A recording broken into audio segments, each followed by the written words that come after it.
Season 31, Episode 5 of The Ultimate Fighter just premiered, and I'm going to give you a quick little review, recap, and my thoughts on the episode. I'm also going to go through what to expect probably in the next episode and what my takes are, because honestly, we got hit with a decent episode in this one. We also got a really good preview for the next one, which a lot of people, if you're looking for the push and everything, next episode is probably your episode. I'll go through what I think will happen there towards the end of the episode, but just for a quick little recap of the episode, a lot went on, so I'm just going to run through this. We have Conor McGregor 0-4 at this point, heading into this matchup with Carlos Rivera versus Brad Katona. And starting out on the show, we have, of course, the normal training and backstories that kind of happened. They kind of shortened it up a little bit more. It was still a pretty decent part of the episode, but they shortened it up because there was a lot of stuff that happened in this episode. But we start out kind of with Conor McGregor taking his team to do like some kind of rowing competition with McGregor Fast or whatever it is. That was pretty cool to see, I guess. It was a short little segment. Happy they filled it up with something, I guess. I don't know. And then Chandler and Brad Katona, they kind of go over how they are working with each other, because Brad Katona does go to SBG, which is Kavanaugh's gym, or at least the other team's gym, Team McGregor's gym.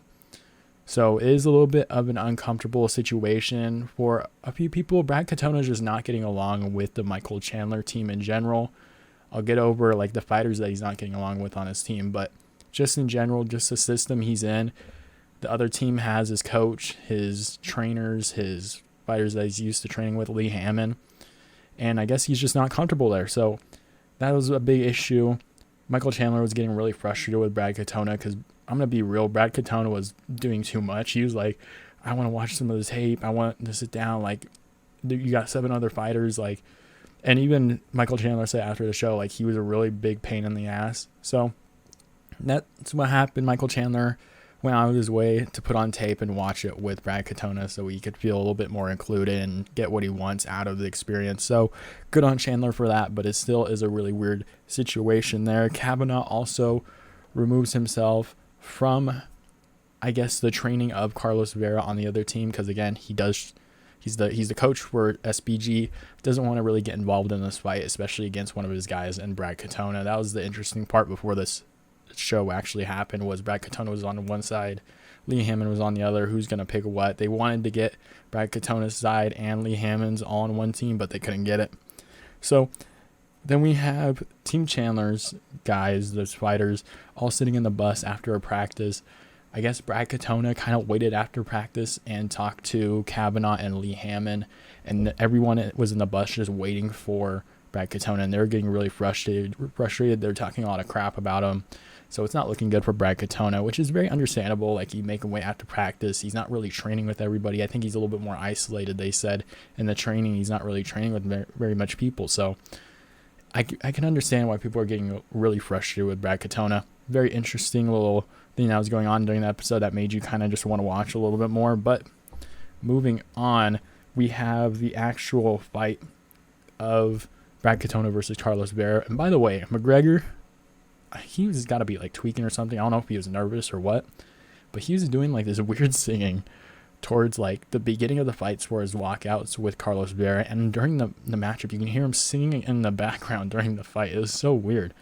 But yes, it's Conor McGregor, but he is starting to get a little bit frustrated with his matchups. Carlos Rivera ended up losing a decision to Brad Katona, and weirdly enough, Conor McGregor was really angry, even though he does train at the same gym as Brad Katona, and he did want him on his team. He was getting really angry. He's like, Dana White, I want 3 rounds. Like, we have 5-round fights. Like, we need to get these guys in 3-round fights. And Michael Chandler was like, well, there was 2 rounds, and your guy didn't win 2 of them. So Conor McGregor is getting increasingly frustrated in his fights. I think in his last 2 or 3, he said they probably should have went for an extra 3rd one. And you can tell he's getting more and more angry.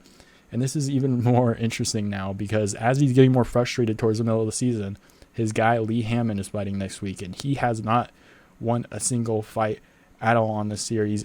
Conor McGregor is now 0-5, starting tough, and that's a really big problem here. And Lee Hammond, if he does lose, you might see Conor McGregor just go apeshit.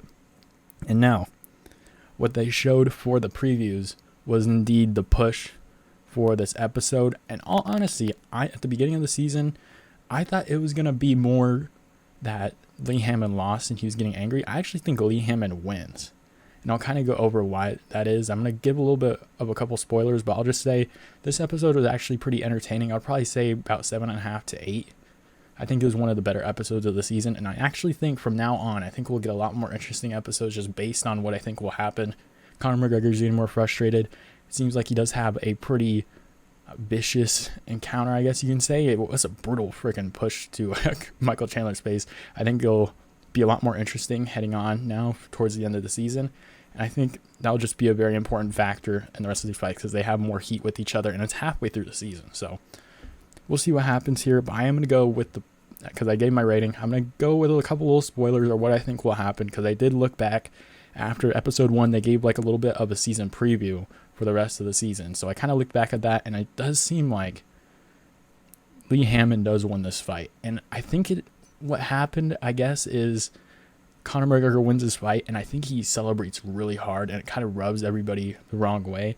And I think because in the previews for the Roosevelt, after the first episode, Roosevelt's like calling him out, like, I'm going to go beat your boy, and McGregor didn't even have like this suit jacket on. So while I'm editing this, I realized what my dumbass forgot to say was that in the season preview from episode 1, it shows Jason Knight, who was the next matchup after Lee Hammond, saying this is time for redemption and revenge. So that's another little spoiler that I forgot to mention in this. So I think he goes crazy celebrating, has an issue. Michael Chandler has an issue with it, or Conor McGregor just goes way too much and starts like talking trash to Michael Chandler, and then they get into each other's face, or maybe Conor McGregor says something about Michael Chandler and he gets really angry. They get into each other's face, and now with the preview, they actually shared the audio. So now before the season, I don't think they even put the audio. I like put everything up to 100, and I was able to figure out what they said. So for the big tease of the push, this says Conor McGregor. I wrote this down. It says, I'll break your let's see if I can do this in the Conor voice. I'll break your nose, you little fool, yeah. And then after that, you have the merge of like Conor McGregor speaking and Michael Chandler, because they're very angry at each other. Obviously, they're talking trash. And then he said, what are you gonna do, you little bell-tower tick? And he just keeps saying it. And then Michael Chandler, I thought he wasn't a cussing guy. He apparently, like, I've never heard him cuss. I think he's gone on record and said he doesn't even cuss, but here he drops an F-bomb, or at least from what I heard. I tried to turn it up as loud as I could because he wasn't as loud. But he says, I can't fucking wait, and he just keeps saying that. He's like, I can't fucking wait, and he just gets in his face. Conor McGregor pushes him. Dana White runs into the octagon. They separate. A lot of chaos. Next episode. If you haven't watched any episode this season, or you watched the first episode, stay tuned for the next episode. It's going to be a very important episode. If you're entertained by it, maybe you watch a little bit of the highlights or whatever. But I think it's a pretty entertaining episode. Next episode's going to be crazy. I hope you guys enjoyed the breakdown. Let me know what you guys think of this episode, and I'll see you guys next time.